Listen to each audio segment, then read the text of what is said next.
ॐ नमः प्रणवार्थाय शुद्धज्ञानैकमूर्तये निर्मलाय प्रशान्ताय दक्षिणामूर्तये नमः। चिद्घनायमशेषाय वटमूलनिवासिने सच्चिदानन्दरूपाय दक्षिणामूर्तये नमः। ईश्वरो गुरुरात्मेति मूर्तिभेदविभागिने व्योमवद्व्याप्तदेहाय दक्षिणामूर्तये नमः। विघ्नेश्वराय वरदाय सुरप्रियाय लंबोदराय सकलाय जगद्धिताय नागाननाय श्रुतियज्ञ विभूषिताय गौरीसुताय गणनाथ नमो नमस्ते। विघ्नार्तिनाशनपराय गणेश्वराय सर्वेश्वराय सुखदाय सुरप्रियाय विद्याददाय विकटाय च वामनाय भक्तप्रसन्नवरदाय नमो नमस्ते। सो फ्रेंड्स, इस सीरीज की पिछली कड़ी में हम लोग ये चर्चा कर रहे थे कि ये क्रियात्मक उपासना की आवश्यकता क्या है। तो उसमें हम लोगों ने देखा कि whatsoever amount of intellectual jugglery you may do, it's not going to integrate your knowledge with the inner fabric of your personality. अगर आप चाहते हैं कि पर्सनालिटी का जो इंटरनल फैब्रिक है उसके साथ नॉलेज इंटीग्रेट हो जाए, तो उसके लिए आपको क्रियात्मक साधना में आना पड़ेगा। हमारे पूर्वकालिक जो भी ऋषि महर्षि रहे हैं, तो उन्होंने जो कुछ भी लिखा है उसकी प्रक्रिया को थोड़ा सा समझ लेना बड़ा आवश्यक है। कि ऐसा नहीं कि वो किसी यूनिवर्सिटी में गए और लाइब्रेरी में गए बैठ के और 10, 20, 50, 100, 200 ग्रंथों का अध्ययन कर लिया और फिर उसके बाद उसमें से कट पेस्ट करते हुए कुछ नई थियोरी निकाल दिया, नई किताब लिख दिया। It was never like that. उनको किताबें तो बहुत थोड़ी सी पढ़ाई ही जाती थी गुरुकुल में। उनको वो विधि बताई जाती थी जिस विधि से आप अपनी चेतना को सामान्य चेतना के धरातल से उठाते उठाते उठाते समाधि की स्थिति में स्थित कर दें, जहां पर कि सुप्रीम रियलिटी के साथ आपकी चेतना एकाकार होती है, उसके साथ कम्युनिकेट कर रही होती है और उस सर्वोच्च धरातल पर जाकर के जो आपको डायरेक्ट एक प्रायरी एक्सपीरियंसेस मिलते हैं, तो उसको उन्होंने ग्रंथों में कोडिफाई करने की कोशिश किया। अब कुछ लोग कहते हैं ग्रंथों की भाषा बड़ी उलझाव भरी हुई है, तो यहां पर भी इस बात को समझ लेना अत्यंत आवश्यक है कि वो स्वाभाविक है कि मेडिटेशन की जो टॉप स्थिति होती है, उस स्थिति में वाणी का काम ही नहीं रह जाता, ये डायरेक्ट एक्सपीरियंस होता है। वाणी वहां पे जो है वो जैसे कहा ना कि मौनम व्याख्या प्रकटित पर ब्रह्म तत्वम युवानम। दक्षिणामूर्ति गुरु के बारे में आया है कि दक्षिणामूर्ति गुरु बट के वृक्ष के नीचे बैठे हुए हैं और युवा हैं और उनके जो शिष्य हैं वो सब वृद्ध हैं और उनको वो ज्ञान दे रहे हैं। किस भाषा में ज्ञान दे रहे हैं? मौन भाषा में ज्ञान दे रहे हैं। और वो ज्ञान कैसा कि प्रकटित परब्रह्म तत्वम युवानम, परब्रह्म के तत्व को वो प्रकटित कर दे रहे हैं उनके ऊपर।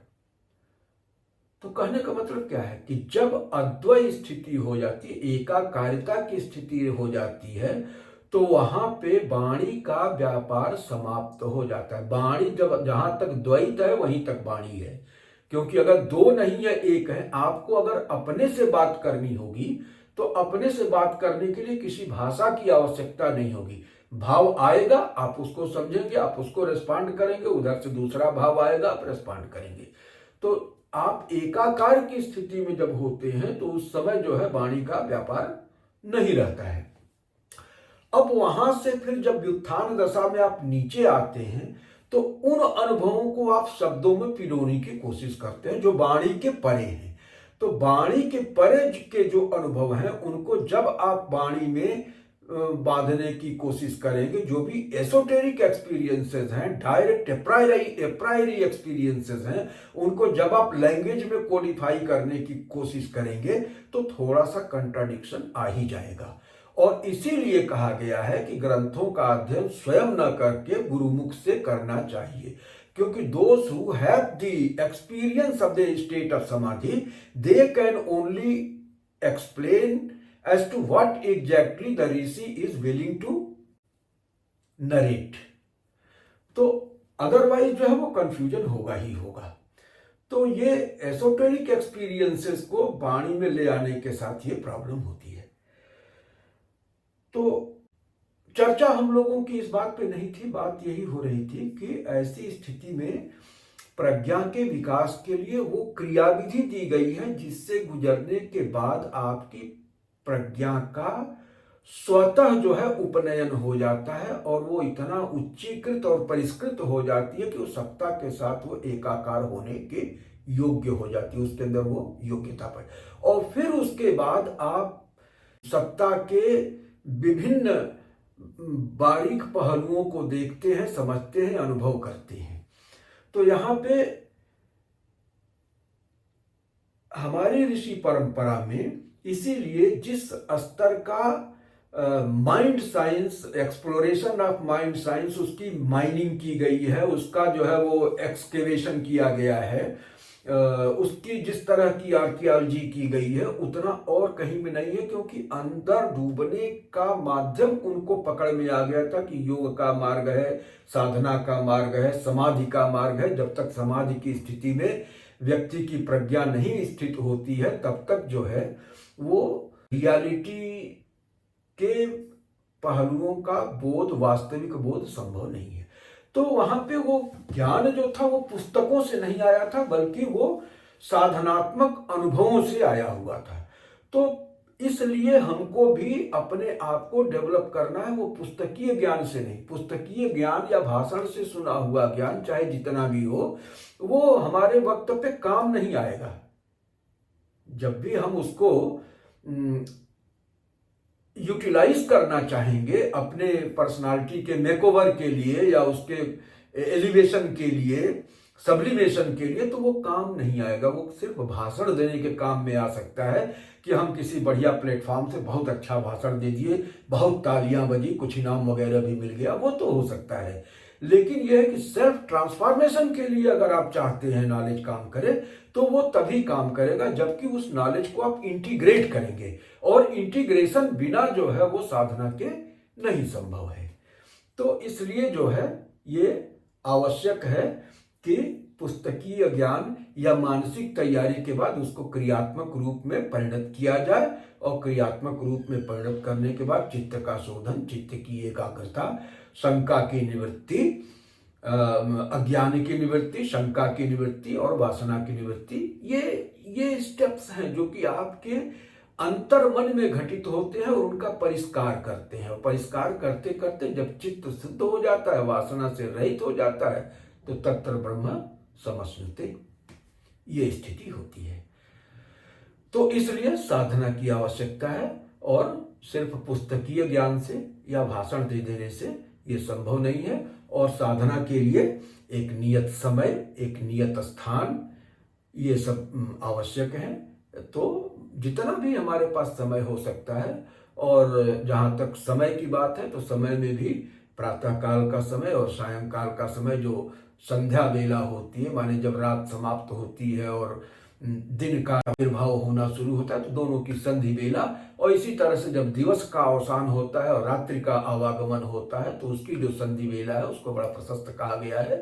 तो अगर उसमें हो सके तो बहुत अच्छी बात है, अगर उसमें नहीं होता है तो अपनी सुविधा के हिसाब से भाई जैसा हो ऐसा करिए, लेकिन करिए जरूर। कुछ करना जो है कुछ न करने से बहुत बेहतर है। क्योंकि आज भौतिक संसाधनों से अटा पड़ा है पूरा संसार, बावजूद उसके सभी लोग जो है तमाम तरह के कष्टों से जूझ रहे हैं। तो उसका एक बहुत बड़ा कारण ये भी है, आज हमारे जो है जितना बिल आता है खाने पीने का, उससे कहीं ज़्यादा बिल दवाओं का आता है। तो ये कोई पैरामीटर नहीं है जिससे कि जज किया जाए कि हैप्पीनेस और वेलबींग का ये कोई पैरामीटर होता नहीं है। पैरामीटर ये होना चाहिए कि खाने पीने का व्यय बहुत ज़्यादा हो और दवाओं का नॉमिनल हो, तब तो ये पैरामीटर बनता है। या एक्सीडेंटल हो कि कभी कभी कोई ज़रूरत पड़ गई दवा की, अदरवाइज आमतौर पे आदमी स्वस्थ है। तो ये अस्वस्थ होने के पीछे शरीर उतना बड़ा कारण नहीं जितना कि हमारा मन है। और मन का आहार जो है ना, वो साधना है, वो सत्साहित्य है। तो जब उसको मन को जो है उसका पौष्टिक आहार माने साधना और सत्साहित्य मिलेगा, कुछ योग मिलेगा, अभ्यास मिलेगा, प्राणायाम मिलेगा, तो वो स्वस्थ रहेगा, फिर ये शरीर स्वस्थ रहेगा। तो इसलिए प्रैक्टिकली ये चीज़ को देखते रहना, करते रहना आवश्यक है। अब अभी हम लोगों ने अर्चन के क्रम में पूरा अर्चन किया। अब अर्चन समाप्त होने के बाद क्या करते हैं कि अर्चन समाप्त होने के बाद अर्चन को भगवती को ही अर्पित करते हैं कि ये हमने जो कुछ भी किया वो आपको समर्पित है, और आप देखिए हमारा योगक्षेम आप देखिए। तो एक ये चीज हो जाती है। उसके बाद जो है इस कोई भी कार्य करते हैं तो कुछ त्रुटियां होती हैं, तो उन त्रुटियों के लिए क्षमा का विधान है। और आरार्तिक्यम, अंत में भगवती की आरती करेंगे और प्रदक्षिणा पूर्वक नमस्कारान समर्पयामि, प्रदक्षिणा करिए, नमस्कार करिए और उसके बाद जो है छुट्टी लीजिए, अपने काम में लग जाइए। और तब आपका कार्य भी आसान होगा, मन भी प्रसन्न रहेगा, कम प्रयत्न में आपको सफलता मिलेगी। तो ये मुख्य बात है कि अर्चन करिए, अर्चन के बाद जो है भगवती को उसको अर्पित करिए, प्रदक्षिणा करिए, नमस्कार करिए, आरती करिए और क्षमा प्रार्थना पूर्वक जो है आप विदा लीजिए। क्षमा प्रार्थना माने आमतौर पे कुछ न कुछ त्रुटि होती है। कोई श्लोक याद हो तो बहुत अच्छी बात है, नहीं याद है तो शुद्ध अंतःकरण से आप कहिए कि मेरी जैसी योग्यता थी, जैसी क्षमता थी, मैंने वो किया। अगर इसमें कोई भी गलती हुई हो, कोई त्रुटि हुई हो, तो आप उसको क्षमा करिएगा। मैं अज्ञानी हूँ, आपका बालक हूँ, और आपके प्रति भाव से भर के मैंने ये कुछ किया है, जो कुछ भी किया है इसको स्वीकार करिए। तो इतना कह देना भी पर्याप्त होगा। तो इन्हीं शब्दों के साथ मैं अपनी वाणी को विराम देता हूं, और फिर इसके आगे की चर्चा हम लोग अगले वीडियो में करेंगे। अभी ये सीरीज कुछ चलेगी, कुछ आवश्यक बातें हैं जिनको कि मैं चाहता हूं कि अपने परिवार के साथ शेयर कर लूं, तो वो चलेगा थोड़ा सा। इन्हीं शब्दों के साथ ओम पूर्णमदः पूर्णमिदं पूर्णात् पूर्णमुदच्यते पूर्णस्य पूर्णमादाय पूर्णमेवावशिष्यते। ओम शांति शांति शांति।